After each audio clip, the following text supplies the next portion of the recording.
Shalom saudara-saudara sekalian, selamat pagi. Kita bersyukur kita bisa bersama-sama berkumpul kembali walaupun berjauhan tetapi bisa bertatapan wajah melalui platform Zoom. Nah, Bapak Ibu, acara hari ini adalah persembahan dari Halo Konselor yang diselenggarakan oleh para dosen, staf, dan alumni program konseling dari Seminari Alkitab Asia Tenggara atau STT Saat di Malang. Nah, Halo Konselor ini berawal dari kepedulian dan beban kami untuk memberikan pelayanan konseling online secara cuma-cuma bagi saudara-saudara yang membutuhkan pertolongan pada masa-masa yang sulit ini, sekalipun jarak berjauhan. Nanti akan ada pengumuman lebih lanjut mengenai Halo Konselor ini oleh Bapak Heman Elia di bagian akhir acara ini. Nah, pembicara kita pada pagi ini adalah teman dan rekan saya yang juga akan diperkenalkan lebih lanjut, Ibu Esther Chaya, dosen konseling dan konselor anak yang baik. Anita Sieria akan memandu acara ini dari awal sampai akhir, dan Anita adalah alumni kami dan sekarang melayani sebagai konselor di Telaga Kehidupan dan dosen di Universitas Petra Surabaya. Baik Ibu Esther maupun Anita adalah mama-mama yang juga berjuang untuk menolong anak-anak mereka pada masa yang sulit ini. Baik, Bapak Ibu, sebelum kita mulai, mari kita berdoa terlebih dahulu. Bapa di surga, kami bersyukur ya Tuhan, untuk waktu dan kesempatan yang baik ini yang Kau berikan kepada kami semua untuk belajar. Kami bersyukur untuk anak-anak-Mu, Ibu Esther sebagai pembicara, Anita sebagai moderator, panitia yang bekerja di balik seminar ini, dan juga staf IT kami yang mendukung seminar ini. Kami juga sebagai peserta, kami berdoa supaya Tuhan yang memimpin kami semua. Kiranya Roh Kudus yang hadir bersama-sama dengan kami dimanapun kami berada, akan membuka hati dan pikiran kami supaya kami semua dapat belajar apa saja yang Tuhan ingin kami pelajari. Kiranya kami menjadi orang tua yang lebih banyak ingin mengerti anak-anak kami dan ingin belajar cara-cara untuk menolong anak-anak kami pada masa yang krisis ini, pada masa-masa yang sulit ini ya Tuhan. Tuhan, kami serahkan acara ini ke dalam tangan-Mu. Ya, Tuhan yang beracara dan Tuhan yang akan memimpin dari awal sampai pada akhirnya. Segala kemuliaan hanya bagi-Mu ya Tuhan. Di dalam nama Tuhan Yesus kami berdoa dan bersyukur. Amin. Saya serahkan kepada Anita sebagai moderator kita. Terima kasih Bu Aileen. Selamat pagi Bapak Ibu yang terkasih dalam Tuhan. Sebelum kita mulai webinar pada pagi hari ini, ada beberapa hal yang kami akan sampaikan. Selama webinar berlangsung, Bapak Ibu diharapkan untuk mematikan audio, juga video, untuk sekaligus menghemat kuota ya, kita dan juga para peserta lain. Kemudian tentu akan di-mute sepanjang acara berlangsung, agar acara boleh berjalan dengan baik. Tidak ada satupun yang miss gitu ya. Selain saya yang memandu sebagai moderator, pagi hari ini juga ada rekan-rekan yang adalah alumni Saat juga, ada Pak Hendra Aweng, Bu Eni, juga Ibu Susan, yang standby sebagai moderator bila tiba-tiba koneksi saya nanti terputus. Bila ada pertanyaan, Bapak Ibu dapat mengirim pertanyaan di chat. Melalui chat itu ada Q&A. Bapak Ibu bisa secara private masukkan di dalam chat kepada Q&A. Jadi bisa dituliskan pertanyaan-pertanyaan yang muncul sepanjang Bu Esther membawakan materi, juga boleh diketik kepada Q&A. Nanti kami akan kumpulkan pertanyaan di situ dan kami akan bacakan ketika sesi tanya jawab. Nah, materi PowerPoint yang nanti akan dibagikan oleh Bu Esther, Bapak Ibu nanti bisa unduh, di-download di dalam website Saat di www.seabs.ac.id. Dan acara ini juga akan direkam, diedit, dan nanti juga akan diupload pada website yang sama. Tanpa berlama lagi, Bapak Ibu saya perkenalkan pembicara kita pada pagi hari ini, Ibu Esther Chaya. Beliau adalah dosen konselor di STT Saat. Beliau punya passion yang begitu kuat pada anak-anak juga. Nah, saat ini beliau sedang menyelesaikan studi S3 atau doktoral di dalam Clinical Christian Counseling di Asia Graduate School of Theology di Filipina. Selamat pagi Bu Esther. Apa kabarnya Bu? Nah Bu, adanya pandemi saat ini ya dengan new normal juga, itu kan menyebabkan ada berbagai macam hal itu berubah ya, yang makanya disebut new normal begitu. Ternyata bukan hanya kita ya Bu yang sebagai orang dewasa terkena dampaknya jadi krisis, tapi anak-anak juga ternyata mengalami krisis di dalam new normal ini ya Bu ya. Nah, kita mau sama-sama belajar nih pagi ini dari Ibu Esther, bagaimana sih Bu kita bisa menolong anak-anak di masa krisis ini. Silakan Bu.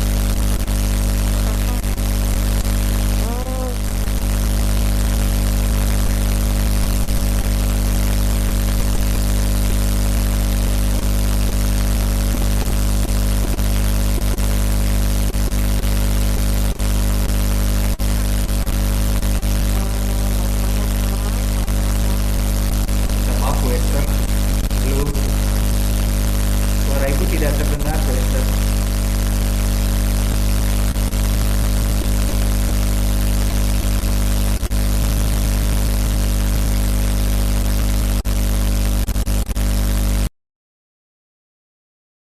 Maaf, apakah ada gangguan? Mungkin ada gangguan teknis ya, saudara-saudara. Kita bersabar sejenak untuk menunggu Bu Esther muncul. Sekarang sudah jernih. Apakah tadi waktu awal ketika saya membuka suaranya juga kurang jelas? Minta tolong untuk respon di chat. Iya, Fung.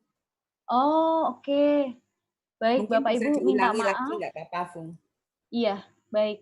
Saya akan ulangi. Saya pikir tadi hanya koneksi saya yang bermasalah. Saya nggak tahu kalau ternyata memang audionya ada problem. Baik, sambil kita menunggu persoalan teknis ini dibereskan, Bapak Ibu, saya akan perkenalkan ya, selama webinar berlangsung, nanti Bapak Ibu diharapkan untuk mematikan video dan juga audio, untuk kelangsungan webinar ini bisa berlangsung dengan baik dari awal sampai akhir. Selain saya yang memandu sebagai moderator pagi hari ini, ada rekan-rekan yang juga akan ikut standby. Ya, mereka juga adalah alumni Saat. Ada Pak Hendra Aweng, ada Ibu Eni dan juga Ibu Susan. Mereka standby kalau ada kesalahan teknis atau saya koneksinya terputus. Jadi jangan kaget kalau tiba-tiba mereka muncul gitu ya. Bila ada pertanyaan, Bapak Ibu juga bisa mengirim pertanyaan pada Q&A secara private di kolom chat. Nanti Bapak Ibu bisa tujukan pertanyaan itu di kolom chat secara private kepada Q&A. Nah, kami akan rekap pertanyaannya dan kami akan tanyakan dalam sesi tanya jawab. Sepanjang sesi berlangsung, pemaparan materi berlangsung, Bapak Ibu sudah bisa mengetikkan pertanyaan di situ. Nah, materi PowerPoint pagi hari ini yang Bu Esther akan bagikan, nanti Bapak Ibu bisa unduh, bisa download di dalam website Saat di www.seabs.ac.id www.seabs.ac.id. Nah, acara ini juga akan direkam, diedit, dan nanti diupload juga pada website yang sama. Nah, tanpa berlama lagi, Bapak Ibu, saya perkenalkan pembicara kita pada pagi hari ini, Ibu Esther Cahya. Beliau adalah dosen dan konselor di STT Saat. Saat ini juga sedang menyelesaikan studi S3 atau doktoral Clinical Christian Counseling di Asia Graduate School of Theology Philippines. Selamat pagi Bu Esther. Apakah Bu Esther sudah siap bisa dimulai? Oke, mungkin masih harus menunggu sebentar lagi ya Bapak Ibu untuk membetulkan mikrofonnya. Tadi sepertinya gangguannya ada di mikrofonnya. Jadi kita tunggu bersabar sebentar ya Bapak Ibu untuk dibetulkan dulu.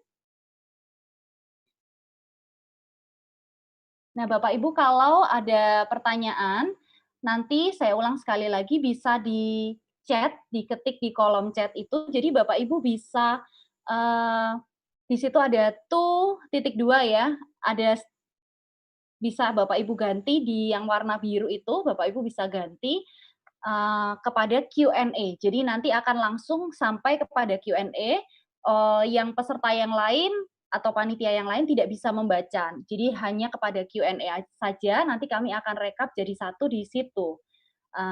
Nah, supaya pertanyaannya bisa terbaca, bisa terekap, nggak tertumpuk dengan informasi atau pertanyaan-pertanyaan lain yang tidak masuk di dalam Q&A, kami menghimbau Bapak Ibu untuk bisa ingat nggak send to everyone, nggak mengirimkan pertanyaan itu di kolom chat yang bisa dibaca oleh semua orang. Khawatirnya tertumpuk dengan informasi-informasi yang lain. Jadi kami menghimbau Bapak Ibu untuk tetap mengetik pertanyaannya secara personal ke Q&A. Gitu. Boleh juga disiapkan sekarang ya Bapak Ibu. Jadi to-nya itu kepada siapa chatnya itu ditujukan, Bapak Ibu bisa atur kepada Q&A untuk Bapak Ibu menyampaikan tanya jawab pertanyaan di dalam, nanti akan kami bacakan dalam sesi tanya jawab. Jadi kami akan rekap. Harapan kami pertanyaannya bisa terjawab semua ya Bapak Ibu. Tapi kalau pertanyaannya nanti banyak sekali masuk dan waktunya tidak mencukupi, nanti kami akan pilih beberapa yang masih bisa kami tanyakan dalam waktu yang terbatas itu. Tentu kami akan berusaha semaksimal kami untuk bisa mengakomodasi semua pertanyaan yang Bapak Ibu ajukan di dalam sesi ini. Baik. Apakah suara saya sudah terdengar, Anita? Sudah, Bu. Sangat jelas. Wah, iya. Mohon maaf untuk sedikit persoalan teknis yang biasa kita hadapi kalau berkaitan dengan seminar online ini ya. Iya, Bu. Nggak masalah, Bu. It's okay. Semua pesertanya sabar-sabar, Bu. Menunggu dengan setia. Iya. Kalaupun stres, nanti akan sama-sama belajar mengatasi stresnya ya. Amin. Bu Esther, apa kabar nih, Bu? Puji Tuhan, baik dan sehat, Anita. Baik ya, Bu. Puji Tuhan. Nah, dengan adanya pandemi ini, Bu, kan saat ini dikatakan new normal ya. Kan ada berbagai macam perubahan. Ternyata krisis yang diakibatkan oleh perubahan yang ada nggak hanya bagi kita yang dewasa, tapi untuk anak-anak juga ada krisis tersendiri bagi mereka gitu. Nah, kita pagi ini mau sama-sama belajar dari Bu Esther, bagaimana sih Bu kita bisa menolong anak yang sedang mengalami krisis, ada dalam krisis gitu. Silakan Bu. Terima kasih Anita.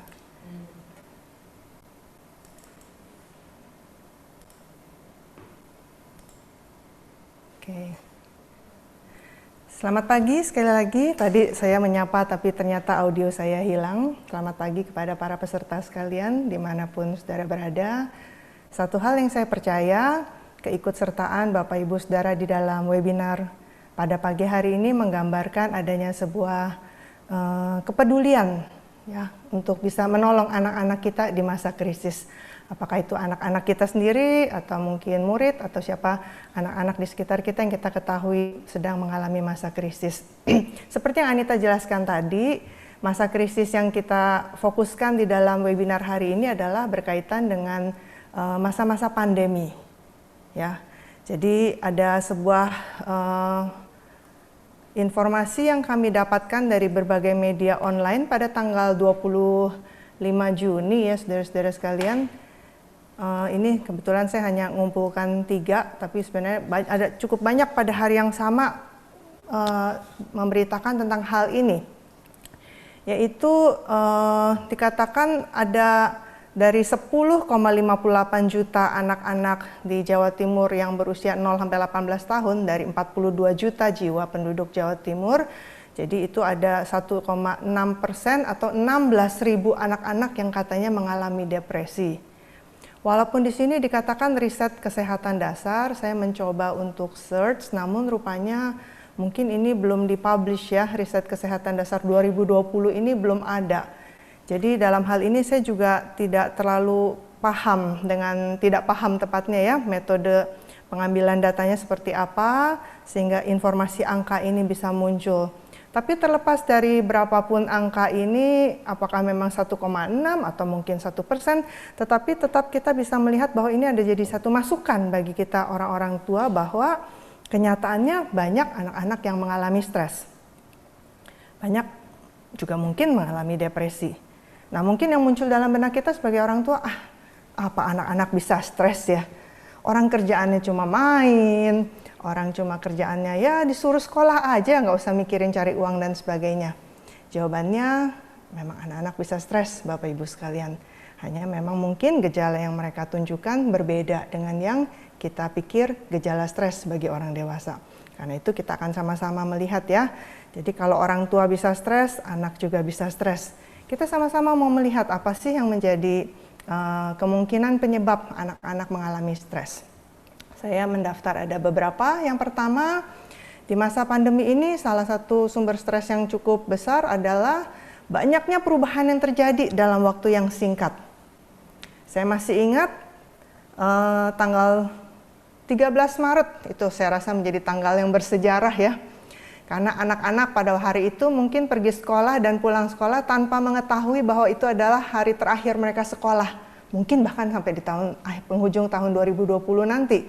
Mereka belum bisa menginjakkan kaki untuk belajar di kelas mereka yang normal lagi. Karena pada tanggal 15, mulai dari pagi itu sudah isu-isunya ya. Apakah sekolah akan ditutup atau bagaimana, dari berita di Jawa Timur, karena kami ada di Malang. Kemudian di Malang juga masih menunggu informasi dari provinsi, dan akhirnya tanggal 15 malam informasi itu tersebar, paling tidak untuk di WA group orang tua dari anak-anak yang sekolah di sekolah anak saya. Informasi mengatakan mulai hari Senin anak-anak belajar di rumah. Nah, ini perubahan yang terjadi dalam waktu yang singkat. Tadinya sekolah, sekarang jadi nggak sekolah. Nah, mungkin ketika berita ini disampaikan, anak-anak nggak usah masuk sekolah, khususnya untuk mereka yang mungkin memang nggak terlalu senang di sekolah ya. Mungkin lagi ada masalah dengan teman, mungkin lagi kurang senang dengan pelajaran tertentu. Informasi itu rasanya asik. Tapi yang namanya asik ini lama-kelamaan juga bisa menimbulkan sebuah pertanyaan. Berapa lama ya? Nah, kenapa bisa bertanya berapa lama? Karena perubahan yang terjadi dalam waktu yang singkat juga terjadi di rumah. Mungkin tadinya senang merasa ya di rumah saja. Tapi lama-lama kan tidak seperti liburan ya Bapak Ibu ya. Kalau libur kan ya katakanlah kalau weekend atau hari merah, tahulah libur 1 hari, libur lebaran 1 minggu, nanti akan sekolah lagi. Ada pengharapan kapan ini akan berakhir. Libur sekolah 1 bulan pun, Juni, Juli, tahu nanti akan ada tanggal di mana anak akan masuk sekolah. Tapi ini kan nggak pasti. Dan bahkan sekarang sudah diputuskan masih tetap online. Nah, bagaimana keadaan di rumah? Apakah lebih baik ketika berada di rumah? Ternyata tidak juga. Karena apa?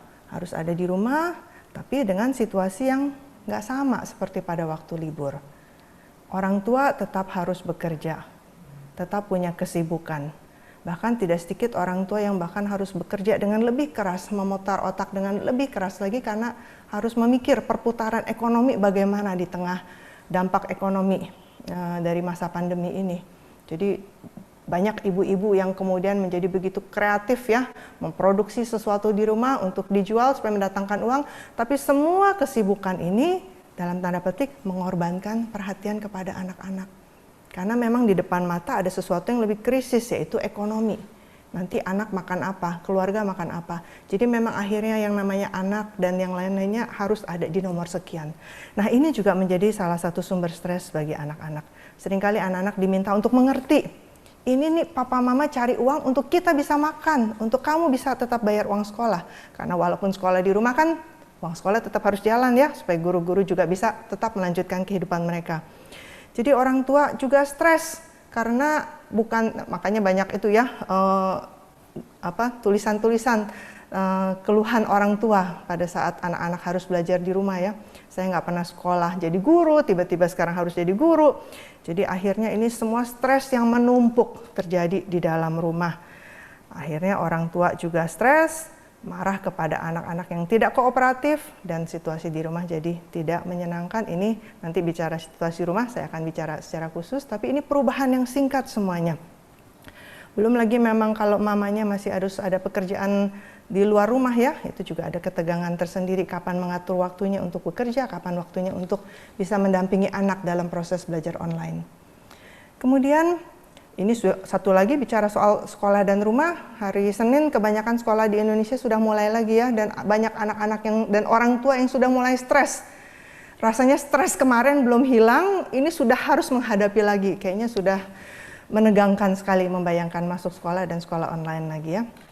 Dan kemudian yang ketiga berkaitan dengan perubahan terjadi relasi dan perjumpaan dengan teman-teman. Seperti yang saya katakan tadi, mungkin tanggal 13 Maret itu menjadi perjumpaan terakhir dengan teman-teman, bisa main, berjumpa di sekolah, dan sebagainya. Dan sekarang ya hanya melalui video call, telepon-teleponan, tapi tidak bisa berjumpa.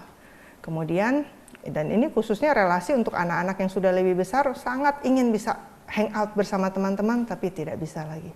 Dalam pola rekreasi, akhir pekan biasanya menjadi waktu yang dinanti-nanti untuk bisa jalan-jalan bersama keluarga. Entah ke mall, makan di luar, pergi ke tempat-tempat rekreasi, tapi sekarang semuanya tidak bisa dilakukan lagi. Mungkin sekarang di era new normal sudah mulai bisa, tapi tetap dengan banyak perasaan was-was dan bagi banyak keluarga menjadi sumber stres yang baru juga. Bagaimana dengan yang berikutnya? Ini, paparan berita COVID-19 ya. Jadi mungkin anak mendengar, atau kalau sudah besar membaca, tapi baca berita yang terlalu banyak dan menakutkan. Jadi ada berapa nih sekarang nih hari ini ODP-nya, PDP-nya, wah sekarang ada OTG, dan begitu banyak singkatan-singkatan berita-berita ya. Wah rupanya sekarang bahkan yang terakhir nih beritanya kan bukan hanya melalui droplets yang kalau memang kita ketemu ya, karena ini masih dropletsnya ternyata masih terbang-terbang di udara. Nah berita-berita yang begitu banyak ini bisa sangat menakutkan. Buat kita orang dewasa aja bisa seperti mengalami trauma mendengar berita ini ya. Nah kita bayangkan untuk anak-anak dengan kemampuan memahami yang masih terbatas mendengar ini seperti apa itu akan membuat mereka stres. Mungkin bahkan ada anak-anak yang menjadi mimpi-mimpi buruk mendengar hal-hal seperti ini. Mungkin mereka tidak mendengar atau membaca, tetapi di rumah ini menjadi percakapan dan pembahasan yang terus-menerus ya. Ketika misalnya kita dengan pasangan atau dengan orang dewasa lain sedang telepon-teleponan gitu ya, sedang bicara tentang hal-hal seperti ini. Dan anak-anak mendengar, anak-anak menyerap semuanya ini, tapi sekali lagi di dalam kemampuan memahami mereka yang masih terbatas, ini menjadi sumber stres bagi mereka. Kemudian tidak punya banyak pilihan aktivitas dan nggak ada dukungan juga. Ya. Dan karena ini namanya sekolah online, jadi kalau sebelumnya anak-anak kan sangat lebih mudah diatur ya. Banyak keluarga yang memutuskan Senin sampai Jumat anak-anak gak boleh pegang gadget, hanya di weekend gitu ya. Tapi sekarang karena memang online mau tidak mau ini semua akses dibuka. Jadi akhirnya memang anak dengan senang hati masuk ke dalam akses ini. Dan karena orang tua sibuk, jadi akhirnya setelah proses jam pembelajaran online, bablas ya, masih ikut terus bisa masuk lagi ke dalam begitu banyak pilihan-pilihan di dunia online sana. Nah, ketika orang tua melihat ini mungkin jadi, aduh ini anak kok gadgetan terus gitu ya. Dan kita menjadi begitu marah karena seperti kok bergantung. Tapi saya percaya tidak sedikit anak-anak dari Bapak Ibu sekalian ketika ditegur, kok kamu pegang gadget terus? Kok kamu sibuk dengan HP terus? Anak-anaknya biasanya akan menjawab, terus aku ngapain, Ma? Nah, ketika ditanya, terus aku ngapain? Biasanya orang tua juga jadi speechless. Dia tidak tahu mesti menjawab, iya ya, mesti ngapain ya? Mungkin kita seringkali bilang, ngapain kek? Lakukan ini, lakukan itu. Tetapi tidak ada dukungan. Dan ketika tidak ada dukungan, hanya disuruh-suruh, anak juga akhirnya ya kembali lagi ke sana karena ini menjadi sesuatu yang menyenangkan. Tapi sebenarnya dengan terus-menerus berada di dalam apapun yang sedang mereka gunakan ya di dalam aktivitas online itu sebenarnya juga bisa menjadi sumber stres bagi mereka. Berikutnya, kurangnya atau tidak adanya ruang pribadi. Mungkin sebelumnya ketika memang masa sekolah ada kesempatan keluar dari rumah, bertemu dengan teman-teman. Ketika pulang ke rumah, mungkin misalnya memang sudah sebenarnya sama ya, rumahnya juga sama, kamarnya sama. Tapi kok kenapa sebelum ini tidak ada keluhan? Ya mungkin karena sudah ada kesempatan keluar tadi itu. Jadi ketika ke rumah lagi ya sudah bisa menyesuaikan. Tapi sekarang karena di rumah terus, yang kata orang 4L itu ya, lu lagi, rekreasinya ya kemana-mana dia lagi yang kita jumpai. Rekreasi maksudnya ke kamar tidur, ke ruang TV, ke ruang makan kan dia juga yang ditemukan. Untuk anak-anak yang sudah lebih besar, mungkin memang usia 10 tahunan, memang sudah mulai mempunyai kebutuhan untuk dapat tempat yang bisa mereka menikmati privasi. Tapi mungkin susah untuk didapatkan karena lagi asik main atau sedang asik medsos atau bahkan sedang asik belajar, mungkin adik yang kecil datang, mengganggu dan sebagainya. Ini juga bisa menyebabkan stres. Untuk anak-anak yang introvert kadang-kadang juga memang butuh ada space pribadi. Nah, ini ketika tidak ditemukan, ini juga bisa menimbulkan stres. Lalu yang kelima, ini yang memang menjadi dasar dari, tidak jarang ini menjadi dasar atau menjadi sumber stres yang cukup besar bagi anak-anak di masa pandemi ini. Apa ini maksud dengan situasi keluarga? Yaitu orang tua yang stres. Saya percaya tidak ada orang tua yang tidak stres di masa pandemi ini ya. Semuanya berubah, pola kerja, di rumah, tanggung jawab, ekonomi, semuanya kalau kita mau daftarkan panjang sekali. Nah, tapi apakah memang semua orang tua yang stres pasti membuat anak jadi stres? Bisa iya, bisa tidak.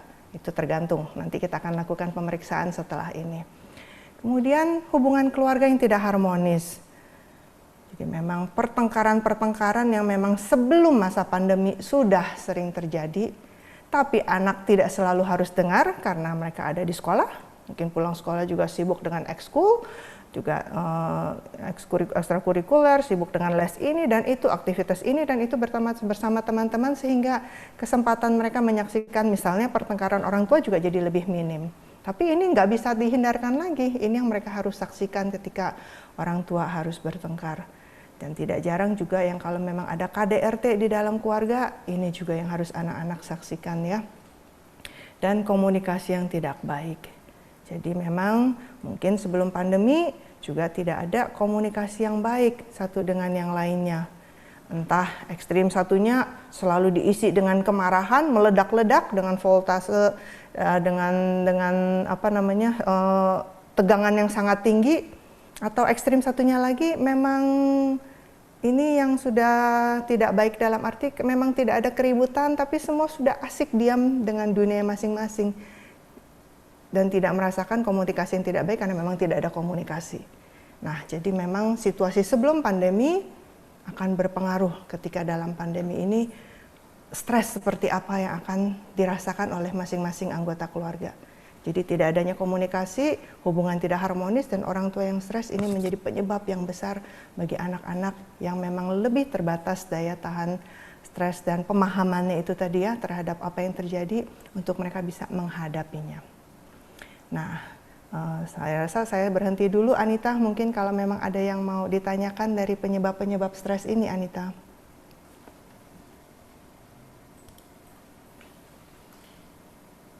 Iya Bu. Tadi saya tertarik sih dengan kalimat Ibu yang terakhir itu, ada anak-anak tertentu yang daya tahan stresnya itu tidak dalam artian lebih rentan begitu ya terhadap stres. Apa sih Bu yang membuat seorang anak lebih resilient atau lebih tahan dan anak yang lainnya kurang tahan gitu atau daya tahannya terhadap stres lebih rentan gitu? Oke, terima kasih Anita. Ya. Saya tetap mempercayai bahwa dasarnya ada di yang kelima ini, Anita dan Bapak Ibu sekalian ya. Jadi situasi keluarga sebelum ini memang itu akan cukup besar pengaruhnya untuk membentuk anak resilient atau tidak. Kalau memang di dalam keluarga sebelumnya stres ini sesuatu yang memang bisa dibicarakan sama-sama, ada aksesnya, ya bisa dipikirkan sama-sama. Oh, aku mengalami ini, kemudian orang tua mendampingi. Kemungkinan besar anak juga belajar, jadi tahu bahwa ini ada jalan keluarnya. Yang pertama, kemudian yang kedua, saya punya dukungan. Nah, jadi tahu ada jalan keluar dan punya dukungan ini akan sangat menolong untuk anak bisa belajar lebih resilient. Tapi ketika memang tidak ada dukungan dan juga akhirnya kan nggak bisa melihat ini solusinya apa sehingga rasanya hanya begitu tertekan tanpa bisa melihat ada cahaya di ujung dari terowongan ini, ya kalau itu terjadi terus-menerus di masa yang memang mereka seharusnya bisa belajar, memang tiba-tiba kita mengharapkan anak jadi resilient, nggak fair. kita mengharapkan mereka, ayo kamu harus strong. Sulit tiba-tiba kita mengharap seperti itu, Nit. Iya. Terima kasih, Bu. Jadi dukungan itu, support di sekitar anak-anak itu, terutama keluarga, sangat penting ya, Bu. Betul sekali. Ada satu pertanyaan yang terkait juga, Bu. Setelah itu mungkin akan kembali pada materi. Kalau ada anak yang bermasalah gitu, Bu, kemudian di ibadah online ini kan lebih sulit komunikasinya. Jadi saya duga ini misalnya guru sekolah minggu atau pembimbing remaja di sekolah, di gereja begitu ya, Bu. Kemudian tadi kan dibutuhkan dukungan. Salah satunya mungkin bisa dari mereka juga ya, Bu, yang jadi guru sekolah minggu, pembina remaja. Nah, kemudian di era seperti ini tidak bisa bertatap muka, melalui online juga kesulitan, tidak bisa kontak langsung dengan anaknya gitu ya. Kemudian terutama di sini ditanyakan kalau anak-anak kelas kecil di bawah kelas 3 SD misalnya yang belum punya HP sendiri, sehingga komunikasinya terhalang oleh orang tua yang justru juga merupakan sumber masalah anak itu begitu. Bagaimana, Bu, yang bisa dilakukan oleh guru sekolah minggu misalnya sebagai salah satu support system yang dibutuhkan oleh anak ini? Iya, terima kasih. Memang dalam situasi sekarang peran-peran orang-orang yang di luar keluarga relatif lebih kecil ya, bisa banyak berperan. Tapi ketika dibilang lebih kecil juga bukan berarti tidak bisa berperan. Jadi saya pikir memang kalau saudara-saudara adalah guru sekolah minggu yang terbeban untuk menolong anak-anak yang mengalami stres, memang dibutuhkan sebuah proaktivitas nih dari guru-guru ini bisa proaktif menghubungi anak-anak. Saya melihat anak-anak itu juga senang kalau zaman sebelum pandemi ini kan ketika ada perlawatan, kunjungan dari guru sekolah minggu ke anak-anak kan banyak anak-anak senang karena dikunjungi oleh guru-guru sekolah minggu. Saya pikir dalam situasi sekarang kalau guru sekolah minggu bisa lewat orang tua, coba video call dengan anak, saya pikir anak-anak juga akan senang melihat wajah gurunya bukan hanya di layar TV pada hari Minggu, tetapi ada call khusus buat anak-anak. Dan mereka kan anak yang lebih kecil sering melihat orang tuanya mungkin melakukan video call juga ya dengan keluarga, dengan teman-temannya dan menikmati. Tiba-tiba mereka juga mendapatkan call itu. Saya pikir itu juga akan menjadi sesuatu yang akan memberikan support buat anak-anak. Wow, baik Bu. Jadi salah satunya video call bisa dipakai untuk... Iya, itulah enaknya, bukan enaknya juga ya, maksudnya sedikit enaknya masa pandemi terjadi di situasi yang sekarang dengan teknologi ya. Bahkan kita tetap bisa bertemu di seminar seperti ini walaupun melalui web.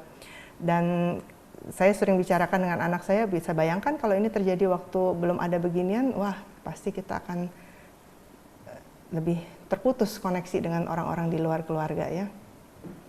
Betul, iya. Jadi tetap ada pintu yang terbukakan ya Bu ya di era. Betul sekali. Iya. Oke, kita lanjutkan ya Nit ya. Boleh Bu, silakan. Nah, Bapak Ibu Saudara sekalian bicara tentang menolong anak, ya, apalagi anak yang stres ya, anak yang mengalami krisis, sebenarnya tidak bisa terlepas dari satu gambar ini yang saya mau tunjukkan.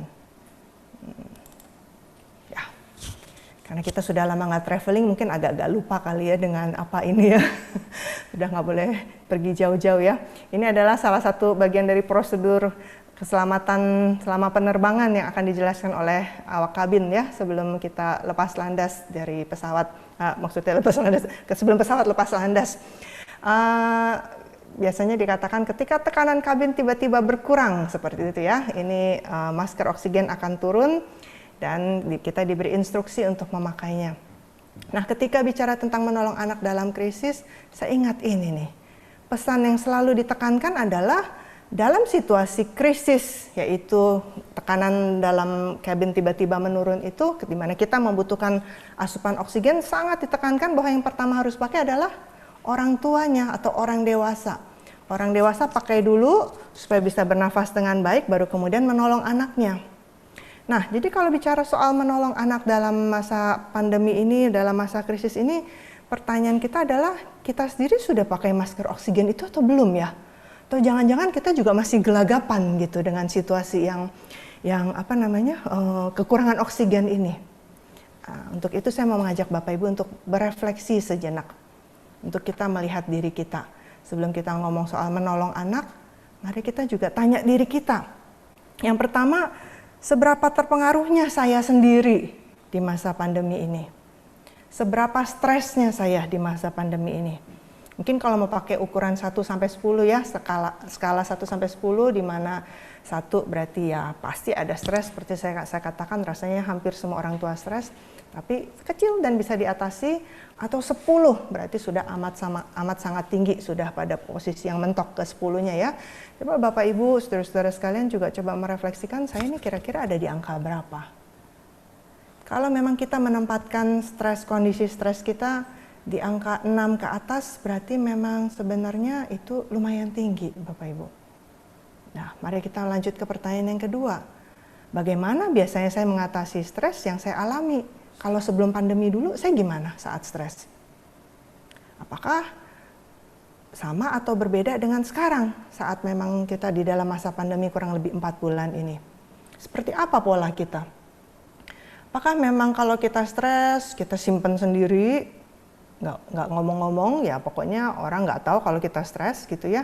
Tapi karena disimpan-simpan sendiri, tiba-tiba tensi naik, tiba-tiba asam lambung meningkat, seperti itu ya. Atau kita bicara, mesti ngomong, makin stres makin banyak yang harus dikatakan. Atau marah, bukan hanya bicara tapi marah. Waktu kita stres, mungkin kita lari ke pekerjaan kita, sibuk kerja, atau mungkin lari ke aktivitas lainnya, shopping, hangout sama teman. Nah, itu mungkin bisa dilakukan sebelum pandemi. Tapi sekarang saat pandemi, beberapa pola yang biasanya kita lakukan sebelumnya untuk kita bisa ya sejenak bisa menata diri kita sebelum kita hadapi kembali situasi-situasi yang membuat kita stres itu, sekarang kan ada hal-hal yang kita tidak bisa lakukan lagi. Jadi bagaimana di masa pandemi ini kita sendiri deal dengan stres itu dengan cara seperti apa? Jadi bagaimana orang tua mengatasi stres di masa-masa ini tentu saja akan berpengaruh. Jadi bukan bicara soal seberapa stres, tapi juga bagaimana saya menghadapi stres itu. Jadi semakin sehat, kita punya cara yang lebih sehat untuk mengatasi itu. Jadi walaupun kita stres, kita akan tetap bisa menghadapinya karena kita tahu cara teknik-teknik pola-pola yang memang relatif lebih sehat dan menolong kita menghadapi kehidupan yang memang masih tetap stres. Tapi kita bisa jalani dengan tetap produktif misalnya, dengan tetap baik. Tapi kalau tidak bagaimana? Pertanyaan yang ketiga, sudahkah kita atau pernahkah kita mencari pertolongan? Mencari pertolongan ini bisa macam-macam bentuknya. Nanti di akhir saya juga akan bicara tentang mencari pertolongan ya. Mungkin memang mencari pertolongan bisa kita punya teman-teman, kelompok komsel, kelompok orang tua murid atau apa ya yang tempat bisa menjadi outlet, tempat kita curhat, tempat kita bisa saling berbagi dan kemudian mendapatkan pencerahan-pencerahan untuk apa yang bisa kita lakukan. Adakah hal seperti itu? Atau mungkin pertolongan kalau memang benar-benar sudah sakit kepalanya tidak tertahankan, ini memang mahnya sudah sangat terganggu, berarti pertolongan ke dokter mau tidak mau memang harus diobati. Tidak bisa kita hanya mengatakan, aduh ini stres, tapi kita tidak mengobati fisik yang memang sudah terpengaruh. Pertolongan bisa juga dalam arti, mungkin kita mencari konselor yang bisa menolong kita. Kita bicara kepada hamba Tuhan yang juga bisa mendukung dan mendoakan kita. Ini beberapa hal yang mungkin mari kita sebagai orang tua juga pertanyakan kepada diri kita dulu. Karena kalau kita sendiri, seperti tadi ya, di dalam kondisi tekanan kabin menurun, oksigennya juga jadi berkurang, padahal ini sudah turun itu selang dan maskernya, tapi kita tidak memasangnya, bahkan kita begitu panik, tentu saja kita tidak bisa menolong anak-anak kita.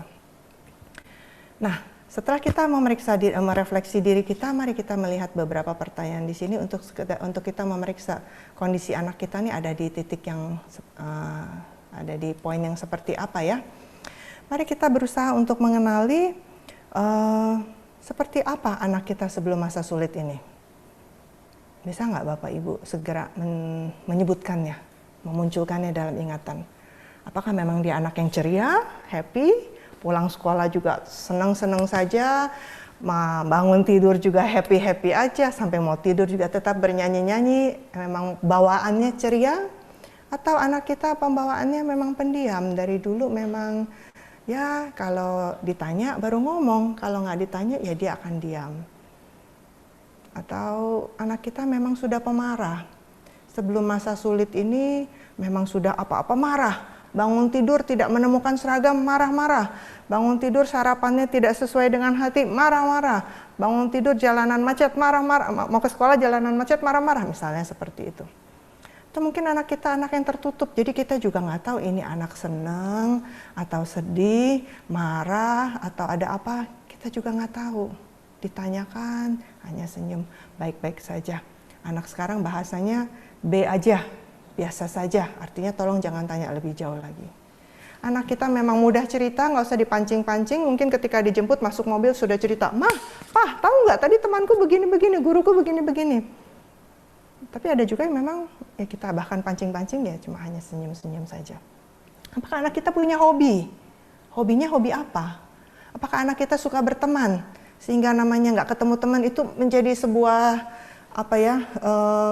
defisit gitu ya, seperti orang dehidrasi, nggak ketemu air nih, nggak ketemu teman, seperti itu. Nah ini saya tambahkan dan lain-lain, Bapak Ibu bisa tambahkan ya seperti apa anak-anak Bapak Ibu di sebelum masa sulit ini.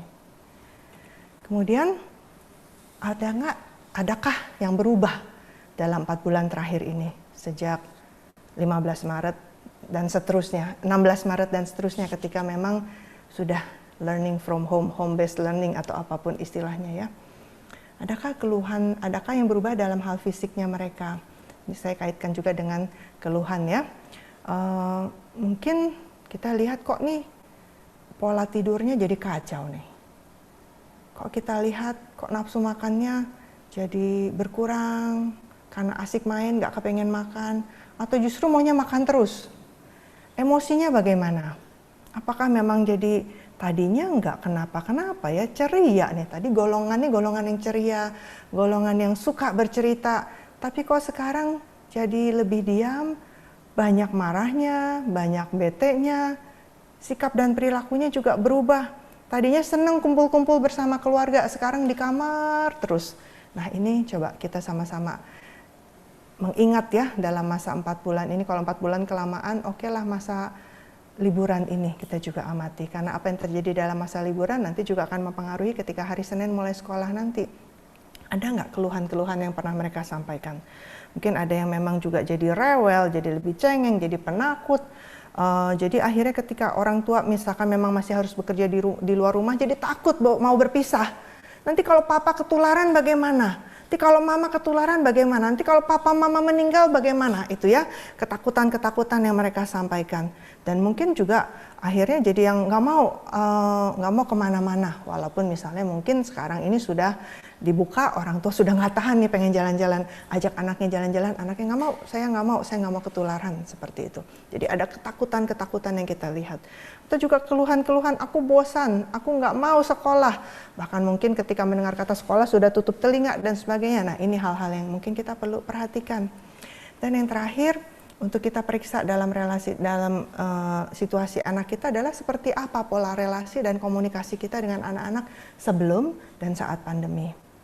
Misalnya memang sebelum pandemi memang semuanya sibuk masing-masing, ya mungkin sekarang ya nggak beda jauh kali ya.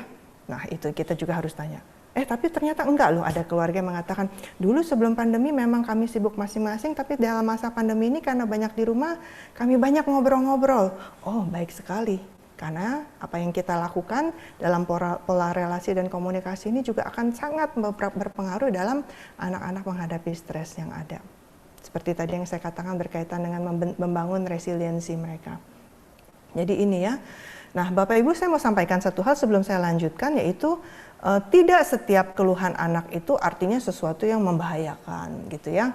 Tidak setiap keluhan anak itu memang menggambarkan stres. Stres ini kan sebenarnya adalah respons kita terhadap situasi yang kita alami.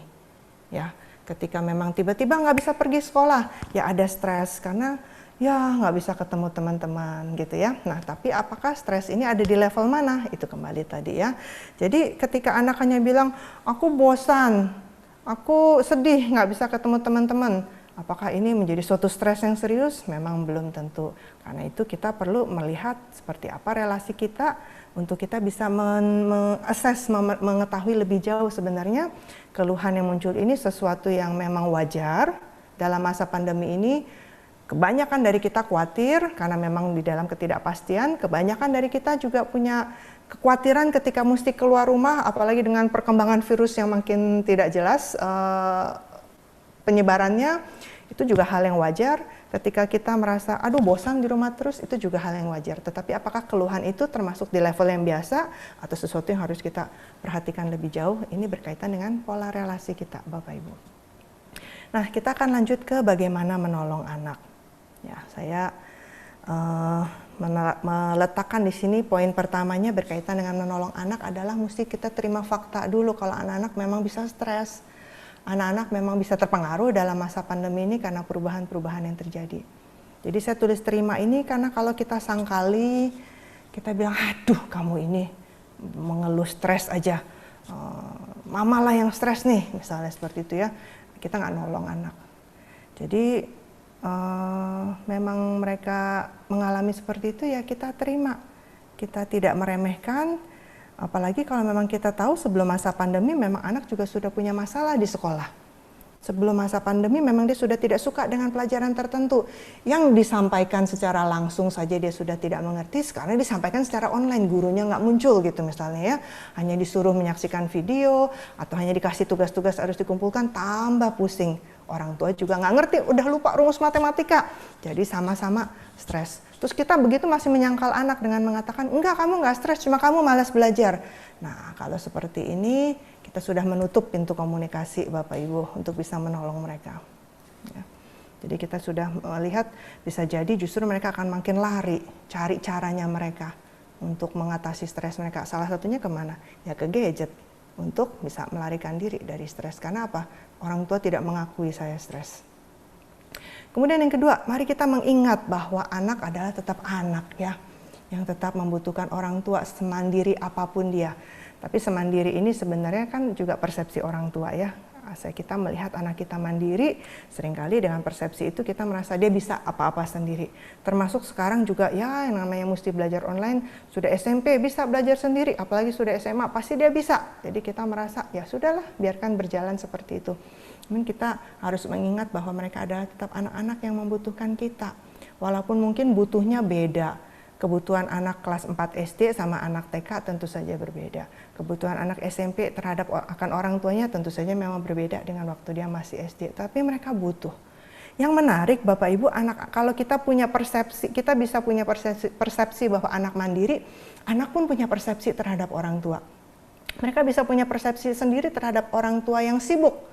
Jadi mungkin memang mereka juga melihat ya, waduh papa mama juga berapa kali nih mengatakan gaji dipotong, pemasukan berkurang, uang sekolah tetap harus bayar. Ini keluhan-keluhan yang anak dengar, jadi mereka langsung bilang, udah deh saya nggak usah mengeluh apa-apa sama papa mama, kasihan mereka sudah stres. Kasihan mereka sudah sibuk, jadi saya nggak mau ganggu mereka, biarlah saya pikul ini semua sendiri. Nah, ini yang terjadi. Jadi sama-sama anak merasa, udah deh saya nggak mau pusing, membuat orang tua pusing. Orang tua melihat, anak saya mandiri, jadi sudah deh saya nggak perlu banyak terlibat, aman. Belum tentu Bapak Ibu ya, mereka tetap butuh kita. Kemudian mari kita beri info dan diskusikan tentang wabah ini sesuai usia dan pemahaman anak. Jangan terus-menerus ada batas waktunya dan sambil disensor. Kalau memang ini sesuatu yang sangat serius dan kita tahu ini bisa diserap anak dengan cara yang salah, ya bicarakan suami istri pada saat anak-anak tidak ada di sekitar. Didiskusikan bersama. Langkah-langkah apa yang mungkin orang tua perlu lakukan berkaitan dengan larangan pemerintah untuk ini itu, restoran kita pemasukan berkurang dan sebagainya karena ini. Nah hal-hal seperti ini juga kita batasi dalam pembicaraannya. Jadi kita nggak curhat-curhat semuanya di depan anak-anak karena mereka bisa memahami dengan cara yang berbeda. Yang berikutnya, ini ya kuncinya, porosnya sebenarnya di dalam keluarga ini kita sebagai orang tua ya. Yuk kita menjadi contoh dalam pengelolaan stres dan dalam menjalani hidup di new normal ini. Kalau kita sendiri dalam masa stres ini ya juga larinya ke gadget misalnya ya, terus asik dengan medsos, mungkin kita bisa bilang lah lewat medsos ini saya curhat sama mama-mama yang lain nih tentang stres sama anak misalnya ya. Tapi kan anak lihat kita juga pegang HP terus. Terus tiba-tiba kita marah sama anak, kamu nih HP-an terus gitu ya. Mungkin anak juga akan bertanya, lah mama juga pegang, misalnya seperti itu. Atau memang kita marah-marah, terus ketika anak marah-marah karena mencari buku pelajaran nih, sudah mau buku-buku alat tulis yang sudah harus disiapkan, Senin sudah mau mulai sekolah, kita juga melihat mereka marah-marah, ma bukuku di mana, ini ku di mana, dan anak marah, kita juga tambah marah-marahin dia. Nah ini terus kita bilang, kamu jangan marah-marah. Nah ini tentu saja menjadi sebuah lingkaran yang tidak ada akhirnya Bapak Ibu ya. Kemudian bicara tentang menjalani hidup new normal, kita ajarin anak untuk jaga kebersihan, tapi anak lihat kita juga bukan orang tua yang rajin cuci tangan gitu misalnya ya. Pulang dari mana atau pergi kemana kita juga tidak melakukan protokol dengan baik, terus kita minta anak untuk menjaganya. Nah ini tentu saja menjadi hal yang tidak sejalan. Lalu yang kelima, mari kita dekati anak sesuai dengan usianya. Seperti tadi saya katakan ya, kita dekati anak TK, anak SD, anak SMP, walaupun sama-sama kesulitan belajar, tentu saja pendekatannya berbeda. Dengan kecenderungan kepribadian mereka. Apakah anak kita ini anak yang memang perasaannya halus atau anak yang rasional? Ini kita perlu dekati dengan cara yang berbeda. Anak yang perasaannya halus, yang mengatakan, ma aku takut mau mulai sekolah lagi, aku takut begini-begini, dan keluhannya terus kita yang kebetulan mungkin sebagai orang tua, kita orang yang rasional, kita mengatakan, jangan takut, nggak boleh takut, ada Tuhan Yesus. Nah, statement ini memang secara kebenaran rohani benar ya, ada Tuhan Yesus. Tapi untuk anak-anak yang perasaannya halus, ini nggak menolong Bapak Ibu, kurang menolong. Jadi kita perlu dekati mereka sesuai dengan kecenderungan kepribadian mereka. Anak-anak yang ekstrovert dan introvert misalnya, tentu saja perlu pendekatan yang berbeda. Dan juga bahasa kasih mereka. Ada anak yang mungkin memang senang dalam stres mereka senang dipeluk. Senang dirangkul, mungkin kita temani mereka sebelum tidur, bisa peluk-pelukan sama-sama dulu ya, memberi kenyamanan bagi mereka. Tapi memang ada anak yang nggak begitu senang dipeluk-peluk, bilang udahlah mama pergi, misalnya seperti itu ya. Atau kita pikir anak saya sudah besar nggak suka dipeluk, padahal belum tentu. Bisa jadi mereka sebenarnya mau, cuma malu untuk meminta. Ada juga anak yang mungkin senang untuk diberi kata-kata penguatan. Wah, mama senang loh, ini masih hari Jumat kamu sudah kumpulkan alat tulismu untuk hari Senin. Wah, untuk anak-anak yang punya bahasa kasih, kata-kata penguatan ini akan menjadi sesuatu yang menjadi siraman yang menyejukkan hati mereka. Atau mungkin ada anak-anak yang bahasa kasihnya lebih senang main bersama, ya, waktu bersama. Mungkin nggak harus sampai sepanjang hari, nggak harus sampai 1 jam, setengah jam bisa main sama-sama. Itu juga sudah menjadi sebuah asupan nutrisi bagi jiwanya anak. Nah ini kita dekati mereka sesuai dengan hal ini Bapak Ibu ya. Kemudian ini, ajak bicara dan kenali emosinya. Nah kalau kita sebelumnya nggak pernah ngobrol sama anak, terus kita tiba-tiba datang kepada dia dan kita bilang, cerita dong, cerita sama mama kamu seperti apa.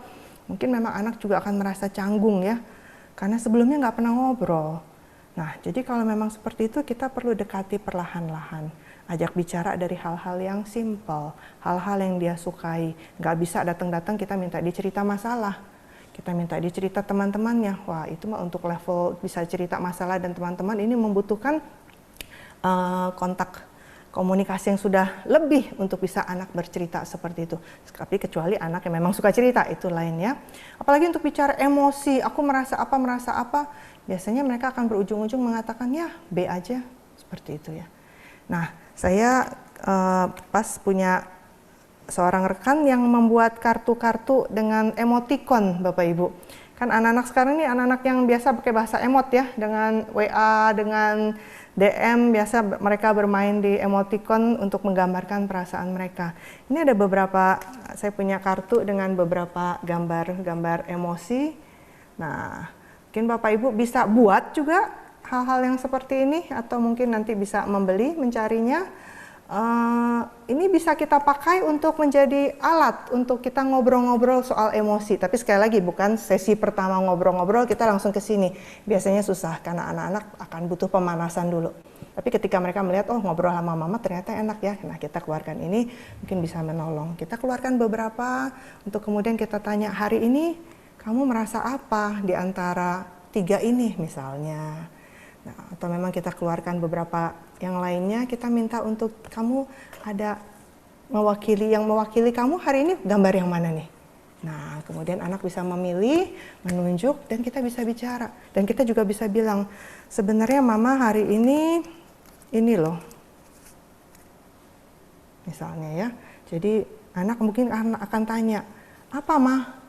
Kenapa kok mama pilih gambar ini? Nah, kita juga bisa sharing dan bicara tentang emosi. Ya. Kemudian kita ajak anak melakukan relaksasi bersama. Nggak usah rumit-rumit sebenarnya kalau bicara soal relaksasi ya. Yang paling gampang dan juga gratis adalah latihan pernafasan. Tuhan sudah kasih kita ini oksigen yang gratis ya di dalam kondisi tubuh kita yang sehat ya. Mungkin kita bisa ajak anak tiduran berbaring sama-sama sambil meletakkan tangan di perut. Kemudian kita bilang, yuk kita coba tarik nafas sampai perutnya naik. Karena kalau waktu kita tidur kan juga pernafasan kita seperti itu ya Bapak Ibu ya. Ya, ketika kita tertidur sebenarnya kan nafas kita, nah inilah napas yang memang memberi perasaan rileks. Jadi misalnya seperti itu ya, kita ajak anak-anak untuk melakukan itu beberapa kali. Tarik nafas dalam-dalam, hembuskan. Kita mungkin lakukan ini sebelum tidur, supaya nanti anak tahu, oh iya enak ya. Mungkin ketika anak merasa takut, kita juga ajak mereka bersama-sama melakukan hal ini. Ketika anak sangat marah, kita bisa menenangkan mereka dengan mengajak relaksasi ini. Kemudian yang ke-8 adalah merenungkan firman Tuhan bersama-sama. Kemudian dari renungan firman Tuhan itu kita buat daftar hal-hal yang kita syukuri. Ya, 5 hal atau mungkin kalau masih kecil 3 hal. 3 hal yang kamu syukuri hari ini apa? Seminggu ini apa? Ya, saya bersyukur saya masih sehat, papa mama bisa pergi pulang kerja dengan sehat. Saya masih bisa liburan di rumah. Nah, misalnya itu ya. Lalu kita juga bisa ajak anak mendoakan orang yang sakit. Mungkin bisa dari berita-berita, karena sekarang kan dengan ini wabah ini makin meluas, mungkin ada orang-orang yang kita kenal, yang kita tahu positif, yang mungkin anak-anak juga kenal, kita bisa ajak mereka, sebut namanya, kita ajak mereka berdoa. Atau mungkin kita bisa membuat proyek bersama, dari tabungan uang jajan mereka, atau dari uang tabungan mereka, yuk sebagian kita sumbangkan, buat apa nih, ada proyek apa. Mungkin kita bisa buat nasi bungkus bersama atau sumbang kepada komunitas yang melakukan nasi bungkus misalnya ya. Dan hal-hal yang lain menyediakan kebutuhan-kebutuhan orang di sekitar. Mungkin kita suka makan Indomie. Yuk kita beli sekian Indomie, 1 bungkus Indomie. Misalnya beli 4, 1 bungkus Indomie kita sumbangkan. Tapi dikumpulkan. Dan proyek-proyek yang anak-anak juga enjoy untuk lakukan. Dan ketika memang memikirkan orang lain, itu juga menjadi terapi di tengah masa-masa krisis kita. Lakukan sesuatu yang baru dan berbeda. Nah ini yang kadang-kadang kita sebagai orang tua suka susah ya. Mungkin jaim, mungkin juga nggak punya ide, malu atuh misalnya, nggak punya waktu, saya nggak punya ide, saya nggak tahu bagaimana melakukan. Padahal sebenarnya kalau kita ingat masa kecil kita juga suka main. Yuk kita tinggalkan pekerjaan kita sejenak dan main bersama anak. Board game, ya yang paling sederhana, ular tangga. Yang sudah lebih besaran, apa? Domino, Scrabble, bisa main sama-sama ya. Atau lakukan hal-hal konyol bersama. Saya sebut konyol ini di pandangan kita sebagai orang dewasa, tapi anak-anak senang. Misalnya apa? Kalau kita lihat anak-anak kita sering main TikTok, mungkin ya nggak harus sampai nanti juga disebarkan ya. Kita bisa buat perjanjian. Yuk kita rekaman TikTok sama-sama, tertawa bersama-sama. Ini juga menjadi sesuatu yang terapeutik, menjadi satu terapi bagi kita sebagai satu keluarga. Perbanyak kebersamaan. Dan sekali lagi Bapak Ibu nggak harus sampai 1 jam. Mungkin kita bayangkan aduh 1 jam ini gimana pekerjaan saya. Dengan anak-anak setengah jam bisa kita sama-sama tertawa, itu sudah punya makna yang besar Bapak Ibu Saudara sekalian. Dan yang terakhir kita mencari pertolongan ketika kita merasa wah ini sudah ada hal-hal yang melampaui yang bisa kita hadapi bersama. Oke Anita, saya rasa saya berhenti dulu di sini. Baik Bu, tadi saya sempat berpikir, wow ini langkah-langkahnya sangat praktis sekali. Saya sampai ikut-ikutan tarik nafas gitu ya Bu ya. Mungkin orang tua juga yang ikut bisa mencoba. Nah ini ada beberapa pertanyaan yang masuk terkait ciri-ciri Bu. Bagaimana mengenali anak yang stres gitu. Saya rasa tadi juga terjawab ketika Ibu melanjutkan materi tentang assessment tadi ya Bu ya. Bagaimana melihat ciri-ciri anak-anak yang stres. Tapi kalau Bapak Ibu masih ada pertanyaan lebih lanjut mengenai ciri-ciri itu bisa ditanyakan juga kepada Bu Esther. Nah, tadi kan Ibu mengatakan di poin yang terakhir, carilah pertolongan gitu ya Bu ya. Kapan sih Bu saatnya untuk kita itu, para orang tua ini mencari pertolongan gitu? Kapan saatnya kita tahu, oh ini udah saatnya untuk mencari pertolongan gitu? Iya. Iya betul, ada satu slide sebenarnya ya, tadi saya belum tampilkan.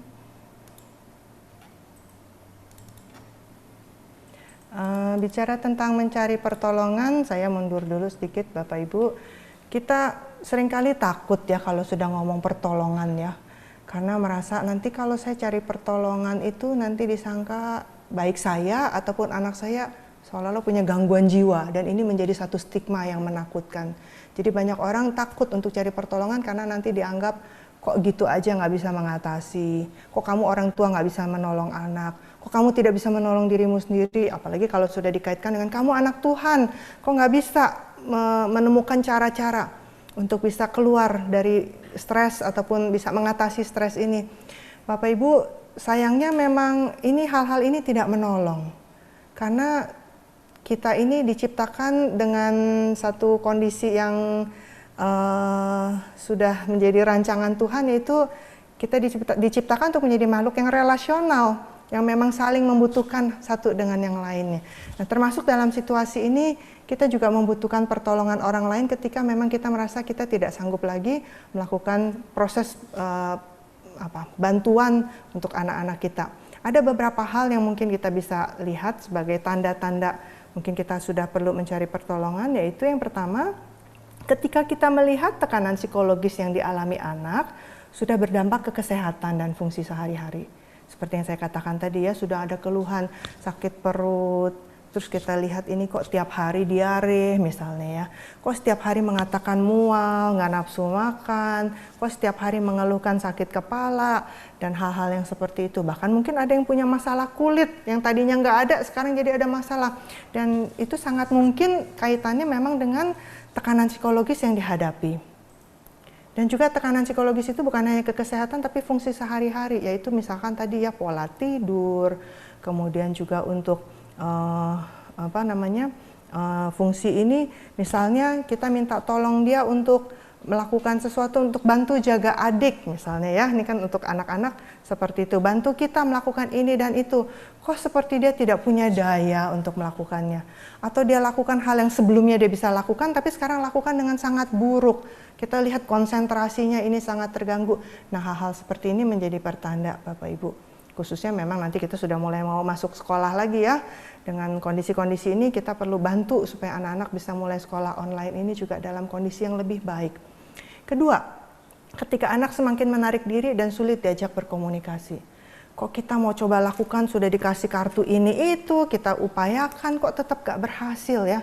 Nah, berarti mungkin memang kita sebagai orang tua punya bagian, atau kalau ini istilahnya blind spot ya, ada hal-hal yang kita tidak bisa tapi kita juga nggak sadari, jadi kita merasa kita sudah coba kok nggak bisa. Nah, mungkin dengan kita mencari pertolongan kita juga bisa dibantu untuk melihat, oh mungkin dari ininya belum ya, terus kita coba praktekkan dan mungkin bisa menolong.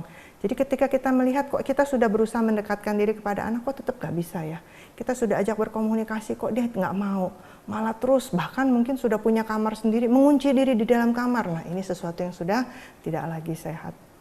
Lalu yang ketiga, ketika emosi makin sulit dikendalikan, bahkan mengarah ke perilaku yang destruktif. Destruktif ini biasanya kepada yang lebih lemah ya, misalkan kalau kakak punya adik, adiknya lah yang dipukuli, dijambak, ditendang, misalnya mungkin punya binatang piaraan yang juga diperlakukan dengan sangat buruk, atau memang kita melihat selama ini dia orang yang sangat sayang barang mainannya, kok kenapa sekarang mainannya dibanting-banting, itu juga tergolong destruktif.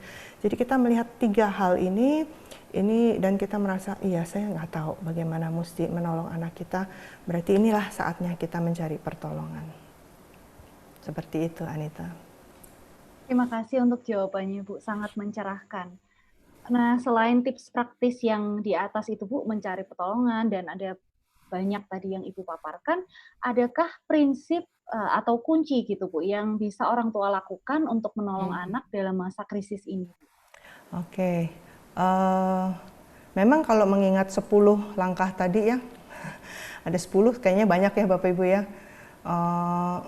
ya nanti kan bisa dilihat juga ya untuk bisa dilakukan sama-sama. Tapi saya berusaha meringkas 10 ini sebenarnya ke dalam, oh sebentar, bicara soal mencari pertolongan sebenarnya Bapak Ibu juga bisa menghubungi kami di Halo Konselor ya. Jadi ini nanti juga menjadi salah satu resource yang mungkin bisa menolong. Ada banyak di luar sana, saya percaya di berbagai kota, di berbagai tempat, banyak sarana, tapi salah satunya Bapak Ibu bisa menghubungi kami.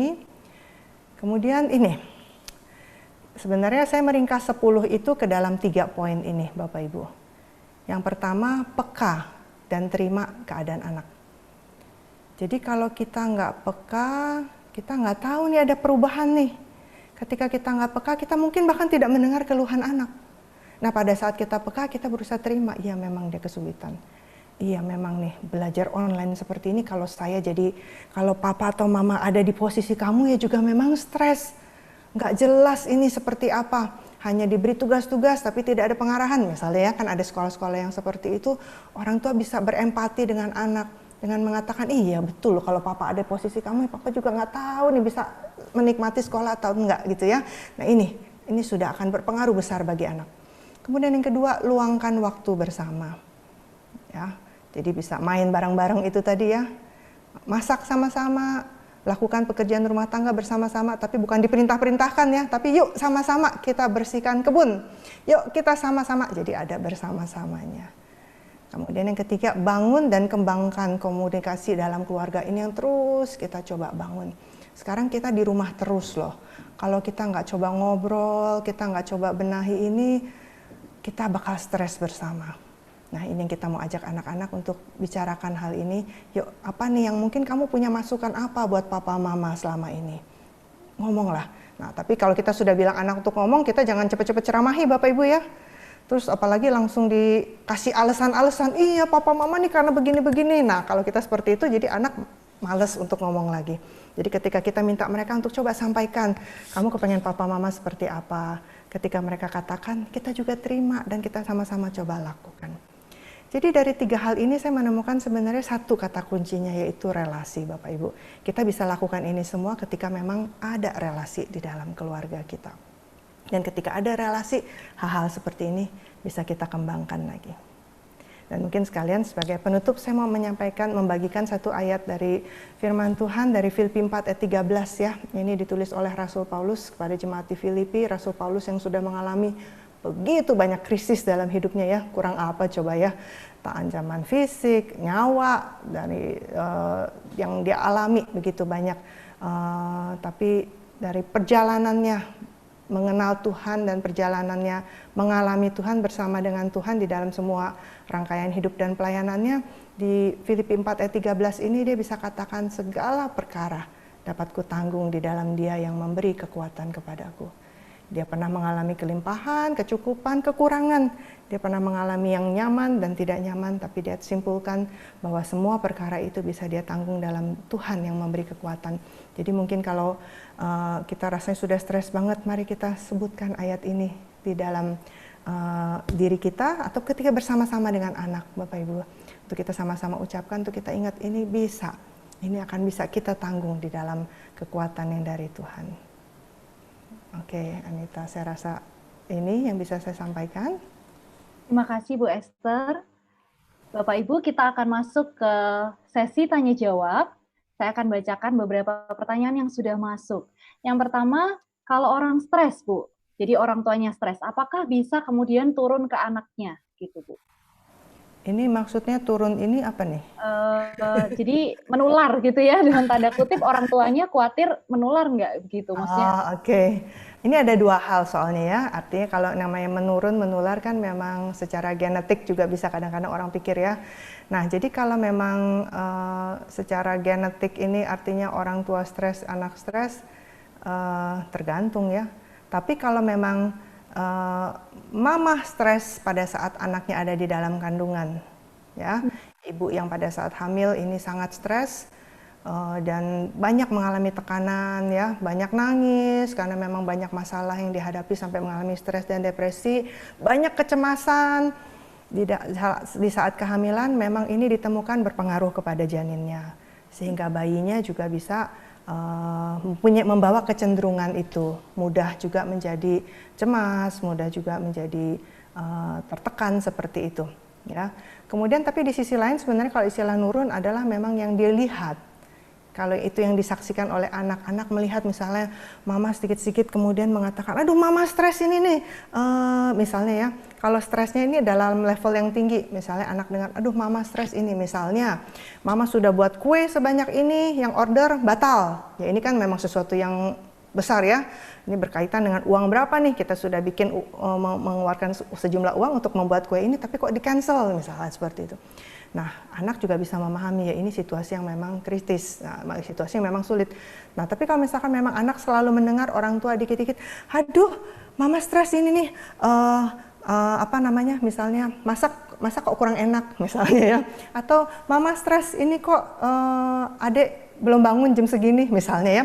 Tapi maksudnya benar-benar hal yang sebenarnya kecil sehari-hari, tapi anak terus dengar, mama stres begini, papa stres begitu, terus itu yang dia dengar. Jadi anak juga menyerapnya, oh oke, jadi untuk setiap hal yang memang begitu, oh ya memang saya stres. Nah ini juga nantinya bisa dipahami secara berbeda, menurunnya dalam hal itu. Jadi persepsinya ya Bu ya, dalam memahami stres itu seperti apa. Betul. Baik, pertanyaan yang selanjutnya Bu, bagaimana kita mengetahui level stres anak yang harus cepat ditanggapi ortu, karena kan dalam stres porsi yang cukup bisa membantu anak untuk bisa lebih resilient atau jadi problem solver yang lebih baik gitu tantangan stres itu. Jadi sejauh mana sih yang perlu diperhatikan atau berbahaya? Mungkin secara singkat bisa diulang sedikit lagi Bu. Oke, iya. Jadi memang yang pertama kita mesti keluar dulu dari gambaran diri kita tentang stres ya. Karena sekali lagi anak kita berbeda, punya daya tahan yang berbeda, punya persepsi yang berbeda. Jadi kita harus terima dulu. Tapi setelah kita terima, memang kita lihat ini stres ini termasuk yang membawa dia kemana. Betul sekali, memang dibutuhkan stres. Anak mau ulangan ya, mau ujian ya perlu stres, karena dia stres makanya dia belajar gitu kan ya. Ini kan hal yang positif. Ketika dia bilang, aduh aku belum siap mah, oke, aku stres karena belum siap, oke. Kalau memang seperti itu, bagaimana bisa mama membantu supaya kamu lebih siap. Jadi stresnya menjadi sesuatu yang ke arah positif. Tapi ketika kita lihat anak mengatakan stres, aku nggak mau sekolah, dan sebelum jamnya kita lihat ya, dia bukannya siap-siap di balik meja dengan gadget yang sudah tersedia, dia lama sekali di kamar mandi. Dan kita tahu dia tidak sedang buang air kecil, air besar atau mandi, tapi lama dia bersembunyi. Itu pola menarik dirinya ya. Kemudian kita tahu dia ada PR yang kita tahu PR ini sebenarnya sangat simpel. Sebelumnya dia sudah bisa kerjakan. Kok kenapa yang ini dia salah terus? Kita minta perbaiki, dia salah lagi. Dan akhirnya dia menangis. Dan mengatakan, aku memang bodoh, aku nggak bisa. Nah ini berarti sudah sesuatu yang serius. Jadi apa yang sekali lagi ya, gejala dan perubahan-perubahan yang tampak pada anak, kita perlu peka untuk menangkapnya. Makasih Bu Esther. Bu, ini ada yang bertanya, sejauh mana sih anak usia dini itu, misalnya 2-5 tahun, perlu tahu mengenai informasi COVID-19 dan seperti apa penjelasan untuk mereka? Maaf Anita, untuk anak usia berapa? 2-5 tahun, Bu. Oke. Iya, 2-5 tahun saya pikir tanpa mereka dengar dari kita, kan mereka juga mungkin sudah dengar ya, orang-orang yang mengatakannya, mungkin dari tetangga, kalau memang masih sempat main sama anak-anak tetangga misalnya ya. Tapi kita bisa katakan kepada anak misalnya, ini ada penyakit yang sekarang sedang menyerang banyak orang dan bisa berbahaya. Tetapi penyakit ini tidak mengenai semua orang. Nah, gimana supaya kita tidak kena? Nah, itu kita bisa ajarkan mereka. Misalnya kalau kita di dalam rumah ya tidak apa-apa, makanya kita tidak kemana-mana.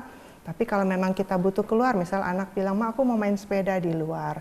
Dan kita lihat di luar memang tidak ada orang lain, anak kita mau main sendiri tidak apa-apa. Tapi misalkan ketika kita lihat, ada anak-anak lain sedang kumpul-kumpul, kita juga bisa ajarkan kepada mereka, jangan ke sana. Atau kalau memang mungkin diperlukan memakai masker. Jadi memang hal yang sederhana, yang praktis, yang konkret, yang anak-anak bisa tangkap. Tentang penyebarannya melalui apa, saya rasa tidak perlu begitu detail disampaikan kepada anak-anak di bawah 5 tahun. Karena kita aja stres kok mendengarnya ya. Iya, betul Bu. Masih terkait dengan pandemi ini, Bu. Kalau pada masa ini tidak bisa pergi ke tempat rekreasi, bagaimana opsi rekreasi online begitu, Bu, virtual? Apakah bisa untuk sebagai ini ya alternatif begitu, Bu? Bisa sebenarnya, tapi dibutuhkan kreativitas orang tuanya untuk menciptakan hal itu ya. Saya tahu beberapa saat yang lalu ada satu sekolah yang mengadakan proses belajar melalui rekreasi online. Jadi anak dibawa ke negara ini, ke negara itu, dan dieksplor untuk melihat apa yang ada di negara-negara tersebut, apa yang bisa mereka lakukan. Orang tua kalau memang mau melakukan hal ini tentu saja bisa, tapi sekali lagi perlu meluangkan waktu, mesti rela. Luangkan waktu, siapkan ini itu. Yuk kita ke Italia misalnya ya. Nah tentu saja salah satunya kan masak, misalnya masakan Italia. Berarti mesti masak, bikin. Kemudian ajak anak-anak berimajinasi dengan melihat hal-hal seperti itu dengan makanan yang real. Jadi nggak semuanya online ya, nggak semuanya virtual, tapi memang ada yang nyata untuk bisa anak-anak nikmati. Mungkin kita bisa ajak mereka membuat kreasi-kreasi tertentu seperti souvenir seolah-olah dari tempat rekreasi itu. Jadi bisa banget, bisa sekali. Mari orang tua kreatif lakukan hal ini ya. Iya, nanti kalau ke Italia kita berdua minta diajak juga ya, Bu ya. Oke, boleh. Dengan senang hati. Iya, mesti kreatif dan waktu tadi diulang-ulang terus, waktu, komunikasi, relasi gitu, mesti peka. Ada pertanyaan yang selanjutnya, Bu. Anak saya jadi lebih sering sakit perut. Walaupun secara makanan lebih sehat. Jadi memang ada riwayat alergi juga. Tapi semenjak di rumah saja jadi lebih sering itu terjadi sakit perut. Saat ini diatasi dengan keliling naik mobil tiap Sabtu. Ketika ditanya dia sempat katakan bosan di rumah, mau main di playground aja. Umurnya 7 tahun. Oh ini maaf, ini sharing ternyata Bu. Sharing. Saya sebenarnya curious. Berarti bisa ya Bu ya dengan cara ditanya itu aja udah lega dan diajak keliling naik mobil gitu juga bisa menolong ya Bu, mengurangi gejala-gejala psikosomatisnya itu tadi ya Bu. Betul. Jadi memang kalau kita sendiri bersedia turun dalam arti kita sebagai orang tua tidak terus-menerus menempatkan diri kita ya sepertinya gitu aja stres, lakukan ini tuh dengan hal-hal seperti itu memang tidak menolong. Tapi kalau kita mau turun dengan menanyakan sebenarnya kamu kepengen papa mama lakukan apa? Kamu kepengen kita kemana, ngapain? Nanti kita sama-sama sortir. Oh yang ini bisa, yang ini nggak bisa. Yuk kita coba lakukan yang ini. Caranya gimana? Nah itu jadi anak diajak berdiskusi, mereka pasti senang ketika dilibatkan dengan ide-ide mereka. Apalagi ketika hal itu memang ternyata mungkin untuk dilakukan, mereka akan lebih senang lagi. Baik, makasih Bu. Yang berikutnya, anak saya di masa pandemi, di hari Senin sampai Jumat di belajar, paginya mamanya, malamnya papanya yang mengajar. Wah, bagus sekali bergantian. Jadi habis belajar baru boleh nonton atau main HP 1 jam saja. Mau tanya Bu Esther, apakah kami terlalu keras terhadap anak? Hanya memperbolehkan 1 jam saja gitu. Dan setelah menyelesaikan semua tugas. Terima kasih.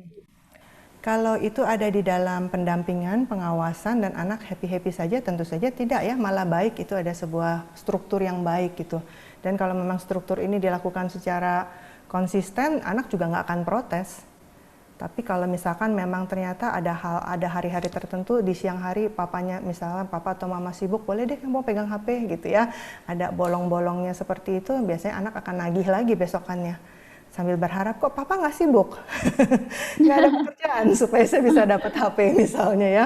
Tapi selama Bapak Ibu lakukan hal itu dengan konsisten, dengan didampingi terus, saya pikir itu tetap menjadi satu struktur yang akan menolong anak. Wow, iya. Bagaimana Bu, ini ada beberapa yang masuk tentang remaja gitu Bu. Jadi bagaimana sih memulai komunikasi dengan anak remaja jika sebagai orang tua sudah tidak membangun komunikasi itu sejak mereka kecil? Iya. Wah, mungkin ini akan menjadi satu masukan bagi panitia ya. Nanti kita buat webinar khusus ini ya, Anita ya. Karena ini memang betul bicara tentang anak remaja satu tantangan tersendiri. Ketika memang di masa sebelumnya kita tidak banyak berkomunikasi, tiba-tiba kita mau berkomunikasi, papa mama harus siap kadang-kadang menghadapi penolakan-penolakan. Ya.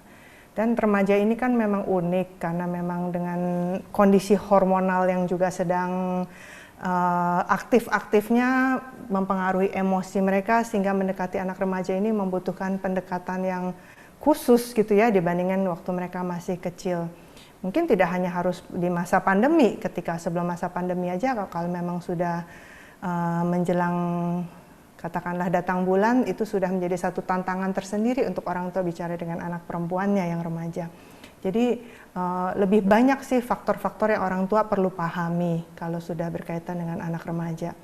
Tapi kalau memang mau memulai komunikasi, saya rasa tidak harus, jadi jangan langsung patah hati dengan mengatakan, ya saya nggak pernah mulai, sebaiknya ya udah deh saya serahkan kepada kakak pembimbing di gereja. Nggak juga, itu tetap peran Bapak Ibu, boleh memulainya. Cuma memang memulainya mesti pelan-pelan dan sabar. Perlu kerendahan hati orang tua ketika ditolak, nggak langsung sakit hati, ketika ditolak langsung merasa otoritasnya ini seolah-olah lagi ditantang oleh anak. Ini makanya saya katakan butuh kerendahan hati ya untuk bisa oke, nggak apa-apa hari ini kamu nggak siap, ya nanti kapan-kapan kita ngobrol lagi. Tapi ditemukan salah satu kunci untuk mendekati anak-anak, khususnya yang sudah menjelang remaja adalah melalui makan bersama Bapak Ibu. Biasanya kalau kita makan bersama, makan makanan kesukaannya, itu cukup menjadi peluang untuk kita bisa membuka percakapan-percakapan yang lebih lanjut. Atau ketika kita masuk ke dalam hobinya, berani untuk tanya, tadi saya bilang lakukan hal-hal yang konyol, mungkin bagi orang tua rasanya apaan sih, saya umur segini saya nggak suka K-pop, tiba-tiba suruh bersama anak nonton, wah ternyata buat anak itu bisa beda loh. Termasuk hal yang saya lakukan soalnya dengan anak saya yang berusia 13 tahun, jadi saya mulai mengerti sekarang artis-artis itu siapa saja, yang dengan istilah-istilah yang ada dalam masa pandemi ini bersama dengan dia, dan dia senang ketika dia bisa berbagi, dia dapat konten baru dari siapa dia tunjukkan, mah ini sih ini begini-begini, dan itu membuka peluang komunikasi. Itu yang saya temukan paling tidak dengan anak saya. Jadi ketika anak merasa orang tua interest dengan dunianya, itu juga pelan-pelan bisa membuka peluang komunikasi. Wow, terima kasih sharingnya Bu. Nah, saya ada pertanyaan berikutnya, bagaimana jika kita mengenal anak yang mungkin tertular virus ini dan kita ingin menolong dengan mensupport? Apa support yang bisa kita lakukan? Maaf, maksudnya saya kurang mengerti. Anak yang tertular virus COVID, Bu, apa support yang bisa kita berikan untuk anak ini? Oh, oke. Iya, memang kalau dengan anak-anak kita tidak bisa hanya memberikan kata semangat seperti itu ya. Anak-anak ini butuh didampingi. Kalau memang saya rasa sih kalau tempat-tempat isolasi ini buat anak-anak juga kan nggak mungkin dipisahkan dari orang tuanya ya. Pasti tetap masih ada orang dewasa, orang tua yang mendampingi. Nah, disinilah peran orang tua untuk bisa mendampingi anaknya dengan misalnya aktivitas-aktivitas yang anak suka bisa kita bawa kan ya. Kalau memang karantina mandiri ya berarti di rumah apa yang bisa kita lakukan. Kalau sampai harus ada di rumah sakit juga usahakan untuk dia tetap sepertinya bisa melakukan hal-hal yang dia sukai walaupun dia dalam keadaan sakit ataupun dia ada di dalam rumah sakit.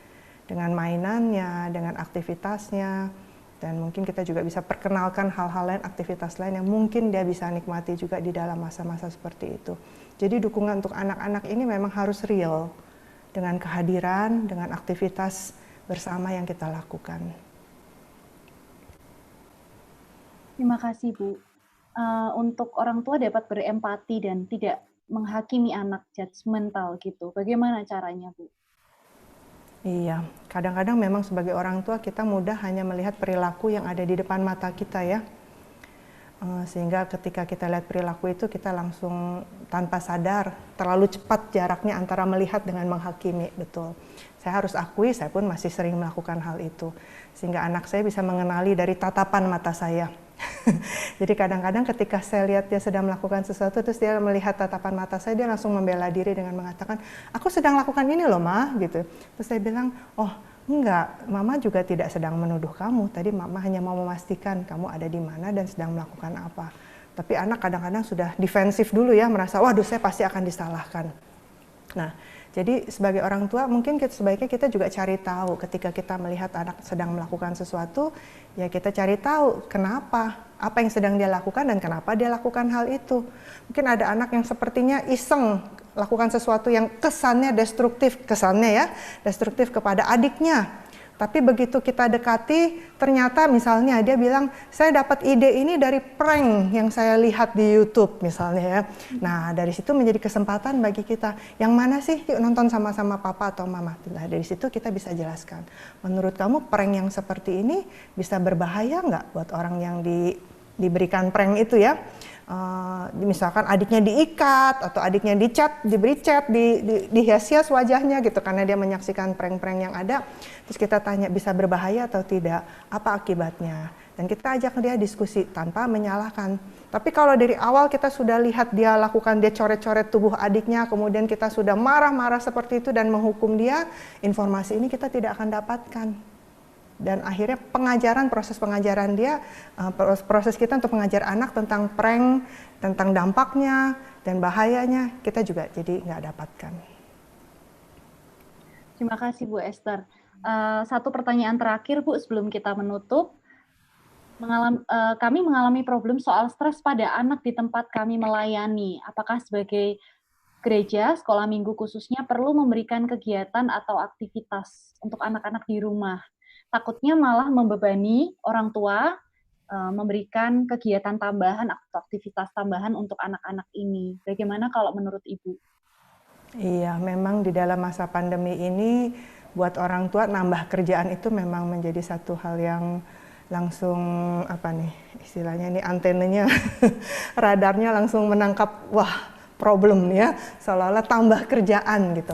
Nah, memang kita perlu hati-hati sebagai dari guru sekolah minggu, perlu kita ketahui juga seberapa orang tua juga bisa kooperatif. Karena kan maksud kita adalah menolong anak, tapi jangan sampai karena kita beri tugas kepada anak, kemudian anak dimarahi oleh orang tuanya sambil ngomel-ngomel, guru sekolah minggu ini loh nambah-nambah kerjaan mama. Nah, ini akhirnya juga menjadi tidak baik buat anaknya ya. Padahal guru sekolah minggu punya maksud yang baik. Jadi mungkin kita perlu mengenali juga. Atau memang kalau mau ini menjadi sebuah proyek keluarga, jadi bukan hanya tugas kepada anak. Misalnya menjadi sebuah proyek keluarga, orang tuanya juga diberi briefing terlebih dahulu, manfaat dari proyek ini apa. Untuk menjadi sebuah sarana kebersamaan di dalam keluarga. Makanya kami minta keterlibatan papa mama. Jadi memang orang tua juga memberikan sebuah persetujuan dia mau terlibat. Nah, hal-hal seperti ini mungkin lebih bisa dilakukan. Kalau tiba-tiba kita berikan, memang untuk orang tua ada yang menjadi merasa ditambahi pekerjaan dan memang menjadi masalah dalam relasi. Anak jadi kejepit ya, di satu sisi dia senang dapat tugas dari guru sekolah minggunya, tapi juga dimarah-marahi, kemudian dia mendengar mamanya seperti menjelek-jelekan guru sekolah minggunya, ini juga membuat mereka bingung nantinya. Tambah stres juga ya. Iya, betul. Jadi harus bijak juga ya Bu ya. Adakah closing statement Bu yang ingin Ibu bagikan? Oke. Ya, seperti yang saya katakan di awal bahwa memang Allah menciptakan manusia itu memang bukan buat seorang diri saja. Makanya Adam dikasih Hawa, seperti itu ya. Demikian pula memang otak kita memang didesain sedemikian rupa oleh Allah untuk menuju ke sana. Dalam perkembangan neuroscience ditemukan memang otak kita, hemisfer otak sebelah kanan kita ini yang berkembang terlebih dahulu daripada otak sebelah kiri. Dan otak sebelah kanan ini yang berisi memori, dan nanti disinilah akan tersimpan memori-memori yang anak alami di masa dini bersama dengan keluarganya. Sebelum mereka bisa kasih nama bahwa yang orang tua lakukan ini sebenarnya adalah hal yang memang baik atau gimana. Tetapi ketika hal-hal baik yang dilakukan memberi kesenangan, ini akan memberi perkembangan yang sehat gitu untuk aspek-aspek diri anak berikutnya. Karena nanti ketika otak kirinya berkembang, otak kiri baru bisa kasih nama tuh. Oh, ini senang, ini sedih setelah punya kemampuan kosakata. Nah, jadi relasi yang kita jalin dengan anak, relasi yang komunikasi yang terus kita bangun dengan anak, khususnya ketika kita ngobrol sambil menatap matanya, ya. Jadi bukannya satu mama di dapur sambil potong sayur, anaknya di meja makan. Ini biasanya mungkin bisa ngobrol, tetapi biasanya memang kalau yang kita mau ngomong yang hati ke hati butuh melihat dan kita saling melihat, dan ini sebenarnya terjadi sebuah transfer. Ketika rasa senang itu juga bisa disampaikan, ketika anak gak tenang, orang tua memandang dengan ekspresi yang menenangkan, itu juga bisa tertransfer kepada anak. Jadi memang waktu untuk membangun relasi sehingga hal itu terjadi sesuatu yang amat sangat perlu kita usahakan. Gak bisa terjadi begitu saja, gak bisa tiba-tiba. Jadi kalau memang bicara soal relasi, berarti soal waktu. Dengan adanya waktu, kita akan bisa membangun itu. Dengan demikian, kita bisa menolong anak-anak kita mencegah stres yang lebih parah, yang lebih tinggi, atau kalau memang sudah stres, kita bantu mereka untuk mengatasinya. Semoga Tuhan menolong kita bersama, memberi kita hikmat sebagai orang tua, karena memang betul tidak mudah di masa ini. Stres, ya benar kita stres, tapi kita datang kepada Tuhan, minta Tuhan yang beri kita hikmat. Kiranya Tuhan yang memberkati kita semuanya. Amin. Terima kasih Bu Esther untuk sharingnya. Saya Sama-sama. sendiri sebagai orang tua juga belajar banyak. Saya percaya Bapak Ibu di sini juga belajar banyak. Mohon maaf untuk pertanyaan-pertanyaan yang belum bisa terjawab. Kami mengucapkan terima kasih untuk partisipasinya. Boleh beri applause buat Bu Esther dong, virtual applause. Terima kasih Bapak Ibu. Dalam webinar Halo Konselor kali ini, kami juga memberikan apresiasi bagi peserta yang telah berpartisipasi dalam sesi tanya jawab. Jadi panitia nanti akan memilih 2 penanya secara acak untuk mendapatkan kartu emosi yang tadi Bu Esther sempat jelaskan di pertengahan materi. Nah, itu yang sudah ditunjukkan oleh Bu Esther itu ya. Jadi nanti akan ada 2 penanya yang beruntung. Panitia akan menghubungi secara langsung melalui private chat untuk mendapatkan data Bapak Ibu supaya bisa dikirimkan. Nah, kita juga akan mendengarkan beberapa pengumuman dari Pak Heman Elia. Sekaligus beliau akan menutup webinar kita siang hari ini di dalam doa. Silakan Pak Heman.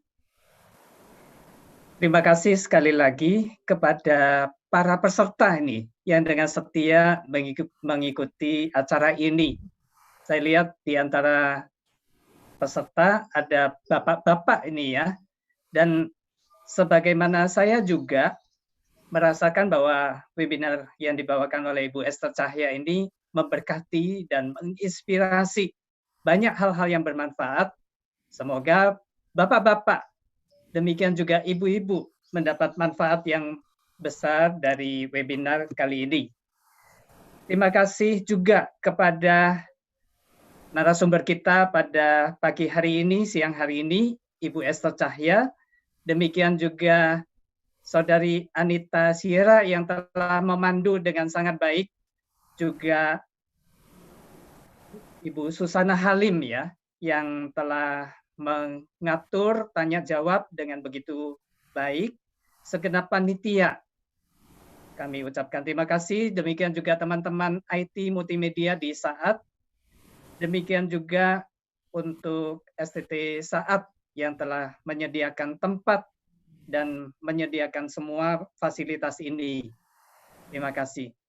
Nah, selanjutnya Bapak Ibu Saudara, kita bisa melihat bahwa kalau Bapak Ibu Saudara ingin mendapatkan pertolongan melalui konseling, maka kami sudah punya wadahnya, yaitu Halo Konselor, dan ini didukung oleh para alumni dari Departemen Konseling STT Saat. Demikian juga untuk menghubunginya, Bapak Ibu Saudara bisa mendaftar melalui WA, dan kemudian jam konselingnya ini juga bisa diatur. Jadi dijadwalkan, dan konselingnya saat ini memakai video atau audio call. Silakan Bapak Ibu yang punya kepentingan boleh menghubungi, dan dengan senang hati kami akan layani Bapak Ibu sekalian.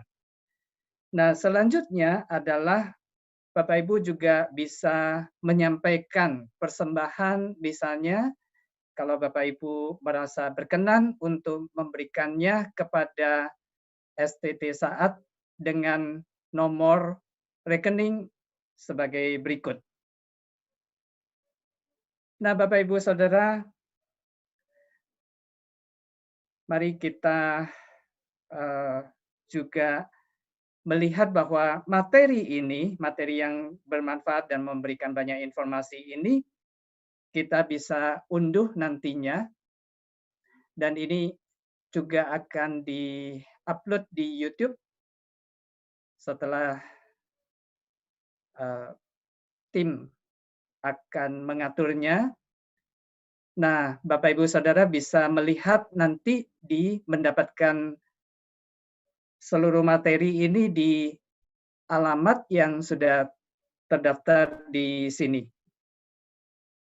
Bapak Ibu Saudara, terima kasih sekali lagi dan kita akan menutup acara ini di dalam doa. Mari kita berdoa. Tuhan Bapa kami di dalam surga, kami mengucap syukur untuk acara yang boleh terselenggara pada siang hari ini. Dan kami memohon Tuhan kiranya menolong setiap orang tua yang bergumul, keluarga, anak-anak yang bergumul menghadapi situasi pandemi ini. Sungguh suatu hal yang tidak mudah untuk kami lalui. Kami memerlukan pertolongan, hikmat dari Tuhan, kekuatan dari Tuhan untuk memberkati, menyertai setiap kami. Berikan kami kesabaran ekstra, dan kiranya Tuhan juga menolong setiap kami supaya kami boleh melalui masa-masa yang sulit ini dengan pertolongan dari Tuhan. Kami berdoa kiranya Tuhan memberkati dengan berlimpah Ibu Esther Cahya di dalam kehidupan pelayanan, kehidupan pribadi, kehidupan keluarganya, dan kiranya Ibu Esther Cahya boleh menjadi berkat bagi banyak orang. Kami berdoa kiranya acara ini boleh menjadi berkat bagi banyak orang. Kami berdoa juga kiranya STT Saat juga boleh menjadi berkat bagi banyak orang. Terima kasih Tuhan. Tuhan sudah memimpin kami sekalian. Kami berdoa di dalam nama Tuhan Yesus Kristus. Amin. Amin. Terima kasih Bapak Ibu atas partisipasinya. Sampai jumpa dalam webinar Halo Konselor yang berikutnya. Mohon maaf bila kami dari panitia ada kekurangan atau ada salah kata. Terima kasih dan Tuhan Yesus memberkati.